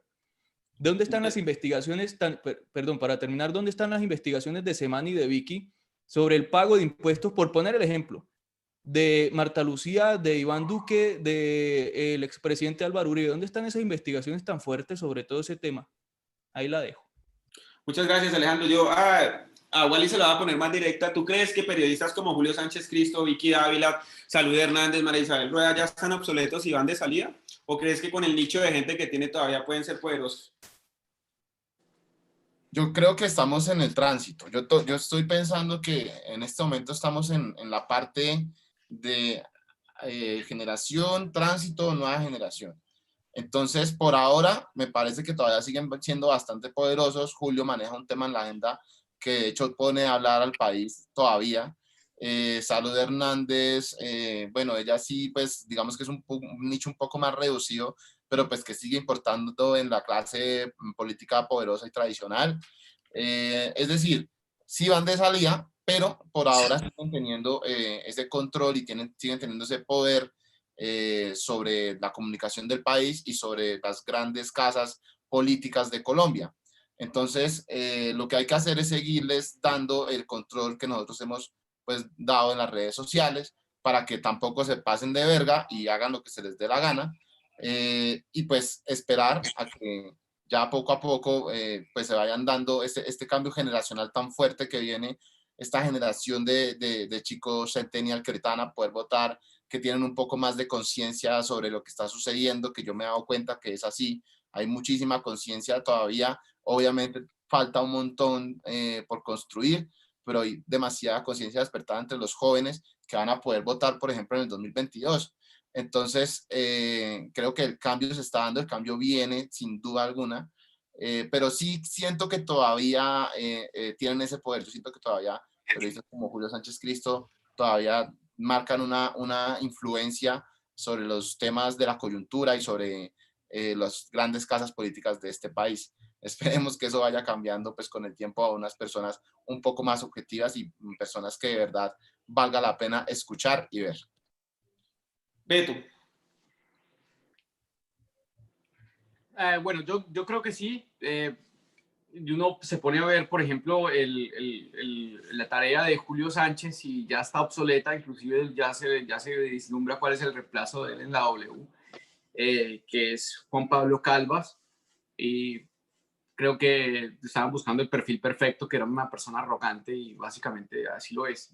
Puede ser un excelente profesional, es muy inteligente, pero la radio para mí cumple una función social.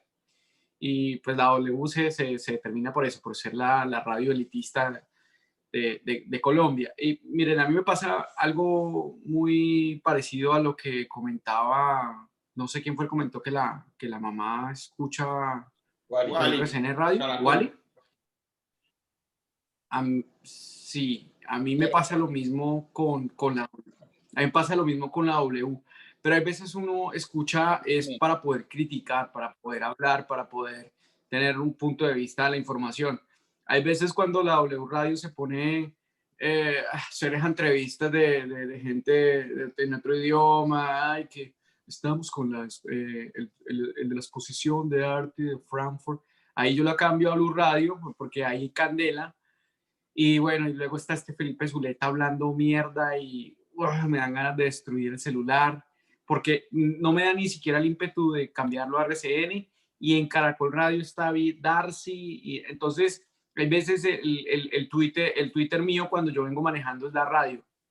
Y en las mañanas yo tengo un trabajo donde solamente manejo, entonces pues sí, yo considero que están obsoletos. Ya, por ejemplo, hubo una vieja guardia que ya salió, que fue la de Hernán Peláez, la de Juan Gosaín, la de también una parte de Marisabel Rueda, aunque trata de estar vigente, una señora que también es un trabajo penoso el que hace y es una institución supuestamente dentro del periodismo. Pero nada, muchachos, para eso estamos nosotros. Uno a veces, no sé si Levi se dio cuenta, una vez que ella publicó la tabla comparándose con medios digitales, pero no se dan cuenta que ella solamente se compara con otros medios como El Tiempo, como RCN, que también tienen medios virtuales. A mí me gustaría que ella hiciera el ejercicio de por lo menos compararse digamos, conmigo. No estoy diciendo contigo, Levi, porque estoy seguro que lo sobrepasas en streaming de una manera increíble. Lo que pasa es que tú no publicas contenido todos los días y que se compararan en views con Wally o que se compararan en views con Alejo. Yo creo que es mejor, la comparación sería mejor con Alejo, que Alejo sube hasta 2 videos por día. Y seguro, nosotros tenemos más audiencia que ellos. Lo que pasa es que a nosotros nos buscan, a nosotros nos tienen que buscar. En cambio, ellos están a la mano. Entonces la gente solamente comprenderle el dial, ahí ya los tienen. En cambio, a nosotros inclusive es un trabajo más arduo porque tienen que entrar a las redes sociales y bueno, algunas personas ya nos tienen predeterminados, pero es un trabajo más arduo. Yo creo que nosotros lo hacemos 1000 veces mejor y somos aún más viral y más importante que ellos. Este debate lo teníamos que hacer, que evidentemente no quiero, digamos, desmeritar de que deberíamos, no deberíamos enaltecerlo, pero esto es un mensaje para la gente para que nada, siga acá y rechace, y si lo tiene que escuchar para contrarrestar una información, sí es la mejor manera, pero siempre contrarréstela con los medios alternativos como nosotros. Bueno, René, finalizamos con vos el debate. A vos te la pongo así. ¿Crees que los periodistas pueden ser obsoletos, pero los que inyecten el dinero puedan cambiar la estrategia y seguir manteniendo ahí el status quo, el poder? Sí, claro, por más que el periodismo sea obsoleto y que la maquinaria sea obsoleta, ahí hay dos cosas, hay el status quo y el poder y la necesidad de mercado. Habrán unos que por el status quo mantengan a sus periodistas, pero hay otra sección del periodismo que saldrá por obsoleta, porque ya no es escuchada y porque ya no es aceptada ni admitida. Volvemos a lo mismo, el dilema aquí está en que los grandes medios, los grandes grupos económicos compraron los medios y no les importa cuánto tengan que perder. Y si hay algo claro en el capitalismo, en el espíritu capitalista, es que no importa que haya que perder, lo importante es moler al contradictor. Eso lo ha hecho Coca-Cola, por ejemplo. Coca-Cola ha llevado a la quiebra a grandes empresas bajando el precio de su producto. Entonces, digamos que ahí va a haber esa dicotomía para algunos de si recuperar el negocio o si es más rentable mantener el poder y el status quo. Y ese poder y ese status quo va a hacer que nosotros no dejemos de escuchar a Vicky por lo menos en unos 10 años, no dejemos de escuchar a Julito en unos años. La Blue Radio, por ejemplo, que es un castillo uribista así, pero súper fuerte, no va a cambiar su posición en mucho tiempo, a pesar de que, por ejemplo, Blue y W pertenecen al grupo Prisa, cuyos intereses en realidad son mantener la hegemonía comunicativa. Sin embargo, volvemos a lo mismo. Para poder mantener la hegemonía y para poder que el negocio fluya, uno de los mayores anunciantes es el gobierno y los amigos de quienes están en el gobierno. Entonces van a tratar de mantener la misma posición para poder mantener la pauta de quienes se mantienen en el gobierno y de quienes están acorde con ellos. Uno de los mayores golpes que podríamos darle económicamente a estas emisoras es quitarles la pauta estatal. Y eso se podría lograr haciendo que quienes lleguen al gobierno no sean sus amigos y le den esta pauta a otros medios. La pauta estatal es una de las grandes fuentes de financiación de estas emisoras y de estos canales de televisión. Y sería más que importante, sería muy curioso como fenómeno social, muy chévere de observar. ¿Qué pasaría con estos medios tradicionales de comunicación si pierden ese gran músculo financiero que es indiscutiblemente quien los mantiene y quien, como lo decían ahorita, como lo decía Beto, hace que tengan la facilidad de que la gente no no los tenga que buscar, sino que están ahí a la mano, están todo el tiempo sonando. Ni nosotros mismos nos escapamos de salvarnos los logos de Radio 1 y de Tropicana, porque no lo sabemos, eso está grabado en nuestra cabeza todo el tiempo. Esa facilidad sí la tienen ellos y la tienen gracias a ese músculo financiero. Entonces vamos a ver hasta dónde son capaces de llegar. Yo creo que la agonía va a ser muy larga y que no va a ser tan fácil ver que estos medios se transformen. Yo creo que la manera de ver unos medios alternativos seguimos siendo nosotros y sigue siendo el hecho, uno, de que no perdamos la fe, sigamos trabajando, y dos, de que logremos capitalizar y que logremos monetizar y con esa monetización capitalizar nuestros medios alternativos y darles mucha más fuerza. Es indiscutible que si tuviésemos mejores equipos, que si tuviésemos posibilidades de pagar por publicidad en nuestros propios medios, pues estos medios crecerían. Este es un llamado a toda la gente, sobre todo, a que nos siga, a que comparta, a que nos siga a todos y a que apoye económicamente estos medios, a que no veamos malo el hecho de que nosotros tratemos de monetizar o lucrarnos, porque eso nos va a permitir crecer, nos va a permitir inclusive formar equipos. En estos días mucha gente dice, ¿y ustedes por qué no se juntan todos, arman un equipo y montan una misma emisora? Pues eso requiere unos músculos financieros que no se pueden negar y que además nos permitirían, y no es mentira, vivir de esto, y vivir de esto nos permite hacerlo, que lo diga Levi, ¿sí? Si nos tocará salir a laborar 16 horas al día, pues nos quedaría muy difícil hacer esto, ¿sí me entienden? No es tan sencillo. Sí, exacto, sí, sería una chimba que dijéramos, este es mi trabajo y esto me lucra y con esto mantengo mi familia, y aún así le respondo al pueblo. Creo que una de las cosas más chéveres del superchat es que finalmente uno aquí le está respondiendo a quienes lo financian, y la misma vaina que el medio grande de comunicación, pero aquí lo financia uno al pueblo. Entonces finalmente puede hacer ese trabajo bueno, nosotros no hacemos periodismo, yo no sé cómo lo llame cada quien, pero sí de hacer un trabajo para el pueblo, que es a la larga quien nos está apoyando y quien nos está financiando. Creo que la agonía es larga, pero debemos seguir luchando e indiscutiblemente, créanme, un día se apagará esa radio, algún día se apagará esa radio. Bueno, muchachos, Levi, así rápidamente un tema de Caicedo, no me demoro nada. Esa pauta estatal hace que sea tan retardía la acción por parte de los medios de comunicación que no sé quién escuchó la W Radio hoy, cómo con tan magna indignación se hacía referencia al escándalo de los cotes, de la vía de la prosperidad. O sea, pero dedicó toda la mañana a denunciar un hecho que sucedió hace 6 años. O sea, es increíble. Hace 6 años pasó eso y hoy Julio Sánchez indignado con el clan Cotes. Que gracias que Carlos Caicedo está haciendo un trabajo arduo en Magdalena y que se descubrió eso. Pero vemos que como la pauta estatal que le entregaban en esa época, pues sí funcionaba, y ya esa pauta estatal, pues ya se la da otro, pues ya hoy sí puede denunciar. Es increíble lo que dice René. Es una vergüenza, ¿no? Y es una vergüenza lo que está haciendo Luis Miguel Cotes también, ¿no? En Twitter, defendiendo lo indefendible, pues un hijo de puta carretera de 1 kilómetro que costó poco de plata. Pues bueno, yo les quiero dar las gracias a todos ustedes por haber asistido. Mantuvimos durante más de 1 hora y media 5.000 personas conectadas, más de 5.000 personas, un pico de 5.300 personas.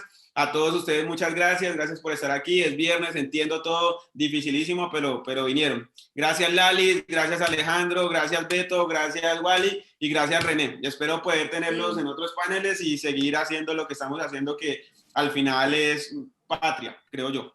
A la gente de Nueva York, la gente que nos está viendo en Nueva York, nos vemos el miércoles a las 12 del mediodía en Naciones Unidas, en Washington a las 8 de la mañana el jueves. Chao. Cálmese. Adiós. Bueno, todo bien. Vamos a hacer un paseo. Se internacionalizó este man. Wally, ¿usted no tiene algo en voz en Suacha? ¿Cómo que su gente? Lo que pasa es que nos vemos. Beto apunta más a don Francisco, ¿no? Hasta luego. Que estén muy bien. Chao. Chao. Bueno, y a toda mi comunidad de YouTube, a todas las personas que estuvieron conectadas, mi comunidad de Patreon, todos los que apoyan ese movimiento independiente que se llama Noti Paraco, que aparece como Levi Rincón en mi canal de YouTube. Muchísimas gracias, nos vemos en una próxima ocasión. Estén atentos de los medios independientes, René, Beto, Lalis, Wally, Alejo, cada uno tiene su propio canal y cada uno hace un contenido verdaderamente crítico e importante para combatir a la narcodictadura que en estos momentos nos gobierna. Chao a todos, muchas gracias, chao René, te cuidas, todo muy bien. Un abrazo para todos.